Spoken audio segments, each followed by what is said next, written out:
40 வருடங்களுக்கு முன் 80களில் வாழ்ந்த இனிய வாழ்க்கை. செருப்பு அருந்தால் தைத்து போட்டுக் கொண்டோம். காதலித்து திருமணம் செய்தாலும் கணவனை வாங்க போங்க என்றுதான் மனைவி அழைப்பாள்.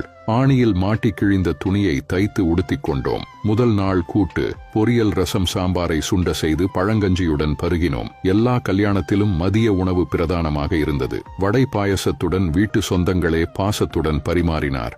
ரயில் பயணத்திற்கு புளி சாதமும் எலுமிச்சை சாதமும் கட்டி சென்றோம். பெரும்பாலும் பேருந்தில்தான் போனோம். பள்ளி மாணவர்கள் குழந்தைகளாக இருந்தனர். இளையராஜா தான் எங்கும் ஒலித்தார். பாடல்களின் வரிகள் புரிந்தன.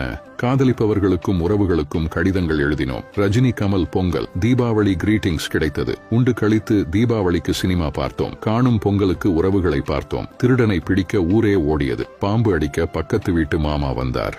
பக்கத்து வீட்டு பெரியவர்களுக்கு பயந்தோம். கல்யாணத்திற்கு உறவுகள் 2 நாள் முன்னரே வந்தனர். மானேஜராக பணிபுரிந்தாலும் தந்தை சைக்கிளில் தான் பவனி வந்தார். வெள்ளி அன்று ஒளியும் ஒளியும் பார்க்க ஆவலோடு காத்து கிடந்தோம். பழைய புத்தகங்களை பாதி விலைக்கு வாங்கி பாடம் படித்தோம். கைத்து கட்டிலை பெரியவர்களுக்கு கொடுத்துவிட்டு பாயில் படுத்து உறங்கினோம். எல்லாவற்றையும் விட காலை பொழுதுகள் ரம்மியமாக இருந்தது.